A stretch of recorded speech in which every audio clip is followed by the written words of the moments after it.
اچھا، پہلے آپ کیا کہتے تھے صحابہ کرام کے بارے میں؟ پہلے آپ کہتے تھے کہ صحابہ کے فہم کے بغیر کتاب و سنت کو لے کر نہیں چلنا. آپ کہتے تھے صحابہ کے فہم کے بغیر کتاب و سنت کو لے کر نہیں چلنا، یعنی غیر مقلد نہیں بننا. آپ نے مقلد بھی نہیں بننا، متبع سنت بننا ہے. متبع سنت وہ ہوتا ہے کہ کتاب و سنت کو سلف کے فہم کے مطابق، صحابہ کرام کے فہم کے مطابق سمجھنا. تو اس لیے میں کہتا ہوں کہ یعنی صحابہ کے فہم کے بغیر کتاب و سنت کو لے کے نہیں چلنا، یعنی غیر مقلد نہیں بننا. آپ نے مقلد تو بننا ہی نہیں نا، غیر مقلد بھی نہیں بننا، متبع سنت بننا ہے. اور متبع سنت یہ ہے کہ کتاب و سنت کو سلف کے فہم کے مطابق، صحابہ کرام کے فہم کے مطابق سمجھنا. مرزا صاحب، صحابہ کیا کہتے ہیں؟ عبداللہ بن عباس رضی اللہ عنہما کا صریح قول کیا ہے کہ معکم کا مطلب کیا ہے؟ معہم کا مطلب اللہ کے ساتھ ہونے کا مطلب یہ ہے کہ اللہ کا علم ہمارے ساتھ ہے، اللہ کا علم ہمارے ساتھ ہے. یہ صحابہ کرام کا فہم ہے. اور میں نے سیدنا ابوبکر صدیق رضی اللہ عنہ کا قول بھی پیش کیا، سیدنا عبداللہ بن مسعود رضی اللہ عنہ کا قول بھی پیش کیا. پہلے آپ کہتے تھے کہ صحابہ کے فہم کو لے کر چلنا ہے. مرزا صاحب، یہاں آپ نے صحابہ کے فہم کو چھوڑ دیا، اور صرف چھوڑا ہی نہیں ہے، چھوڑا ہی نہیں، مذاق کیا، ٹھٹھا کیا. کہتے ہیں عقیدہ دلیل کے ساتھ ہوتا ہے، ہم کسی سلف کی لکھی ہوئی کسی کتاب کے پابند نہیں ہیں، وہ اللہ کو خود جواب دہ ہوں گے. عقیدہ جو ہے وہ بھائی دلیل کے ساتھ ہوتا ہے. ہم کسی سلف کی لکھی ہوئی کسی کتاب کے کوئی پابند نہیں ہیں، وہ اللہ تعالیٰ کو خود جواب دہ ہوں گے. گویا کہ سلف نے عقیدہ غلط سمجھا ہے، مرزا صاحب نے صحیح سمجھ لیا ہے.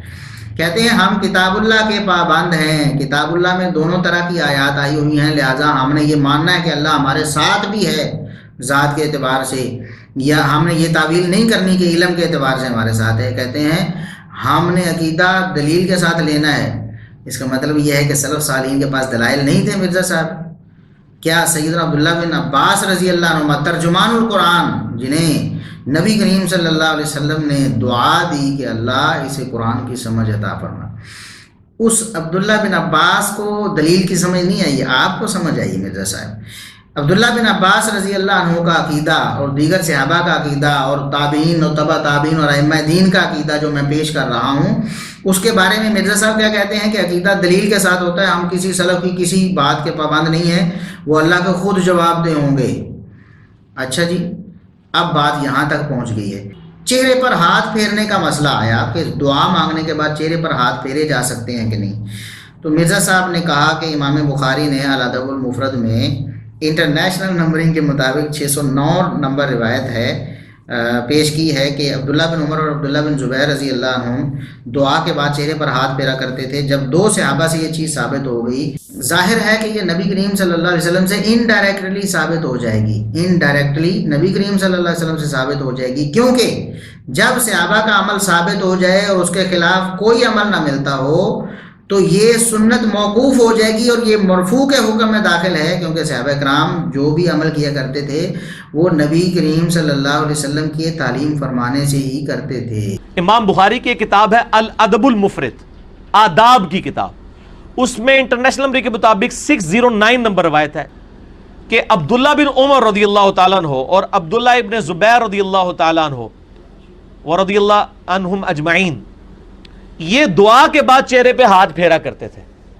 تو جب دو صحابہ سے ثابت ہو گئی تو ظاہر ہے کہ وہ پھر یہ چیز نبی صلی اللہ علیہ وآلہ وسلم سے بھی انڈائریکٹلی ثابت ہو جائے گی، کیونکہ صحابہ کا عمل جو ہے وہ موقوفاً جب ثابت ہو جاتا ہے اس کے خلاف کوئی بات نہ ملے، لہٰذا اس بات کو آپ بدعت نہیں کہیں گے بلکہ یہ سنت موقوف ہو جائے گی. اور جب سنت موقوف ہے تو وہ مرفوع کے حکم میں ہی داخل ہے، کیونکہ صحابہ کرام جو بھی عمل کیا کرتے تھے وہ نبی صلی اللہ علیہ وآلہ وسلم کی تعلیم فرمانے سے ہی کیا کرتے تھے. ٹھیک ہو گیا جی؟ مرزا صاحب کہتے ہیں کہ دو صحابہ سے دعا کے بعد چہرے پر ہاتھ پھیرنا ثابت ہو گیا تو یہ انڈائریکٹلی نبی کریم صلی اللہ علیہ وسلم سے ثابت ہو گیا ہے، کیونکہ صحابہ نبی کریم صلی اللہ علیہ وسلم کے بتائے بغیر ایسا عمل نہیں کر سکتے تھے، کرتے ہی نہیں تھے کوئی عمل بھی. تو مرزا صاحب صحابہ کرام تفسیر نبی کریم صلی اللہ علیہ وسلم کے بتائے بغیر کر دیا کرتے تھے. میں دو کیا میں درجنوں صحابہ کرام کا عقیدہ یہاں پیش کر سکتا ہوں، 3 تو میں نے پیش کر دیا. سیدنا عبداللہ بن عباس رضی اللہ عنہ، سیدنا ابوبکر صدیق رضی اللہ عنہ، سیدنا عبداللہ بن مسعود رضی اللہ عنہ، ان کا عقیدہ آپ کو پسند نہیں آیا، سیدنا عبداللہ بن عباس نے تو واضح تفسیر فرمائی ہے کہ معکم معہم، مع اللہ ساتھ ہے، اس کا مطلب ہے کہ اللہ کا علم ساتھ ہے۔ تو یہ کیا صحابہ کرام سے ثابت نہیں ہو گیا، اور یہ کیا سنت نہیں ہے؟ کیا نبی کریم صلی اللہ علیہ وسلم سے انڈائریکٹلی یہ ثابت نہیں ہو گیا ہے کہ اس آیت میں مراد علم ہی ہے، اللہ کی ذات مراد نہیں ہے؟ کیا اس آیت سے یہ ثابت نہیں ہو گیا؟ لیکن اب نہیں، آپ مانیں گے، اب نہیں مانیں گے۔ ویسے رٹ لگاتے تھے سلف صالحین کا عقیدہ، سلف صالحین کا عقیدہ۔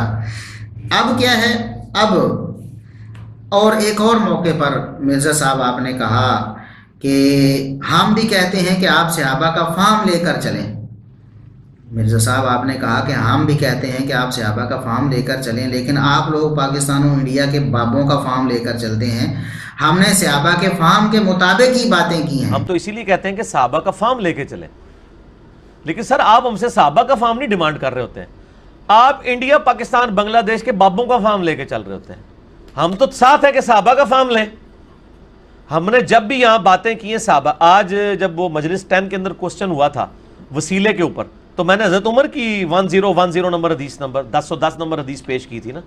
کس کا فارم پیش کیا تھا؟ صحابہ کا فارم لیں۔ صحابہ کا فارم جو ہے وہ سر آپ کو انڈیا پاکستان کے بابوں کی کتابوں میں ملے گا یا ان کتابوں میں ملے گا؟ بخاری مسلم میں۔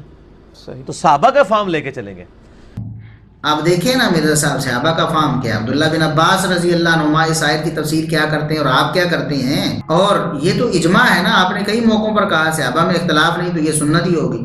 تو سنت یہ ہے کہ اس آیت میں معکم معہم کی تفسیر، جو یہ معیت والی آیات ہیں، وہاں اللہ کا علم مانا کرنا، یہ نبی کریم صلی اللہ علیہ وسلم کی سنت ہے آپ کے بقول، کیونکہ یہ مرفوع حکمی ہو جائے گی۔ تو آپ نے کہا کہ صحابہ کا فارم لے کر چلیں، پاکستان اور انڈیا کے بابوں کا فارم لے کر نہ چلیں۔ تو مرزا صاحب آپ اب اپنی عقل میں جو فارم آ گیا اس کو لے کر، آپ نے تو بابے کو بھی نہیں دیکھا، کسی بابے کو بھی نہیں پوچھا کہ اس کا فارم کیا ہونا چاہیے۔ آپ نے خود اپنا ہی فارم، جو شیطان نے آپ کے ذہن میں ایک بات ڈال دی کہ اللہ کو اوپر ماننا تو گویا قید کرنا ہے، نعوذ باللہ، اور اللہ تبارک و تعالیٰ کو زمین پر بھی ماننا ہے، آسمان پر بھی ماننا ہے، ہر جگہ ماننا ہے۔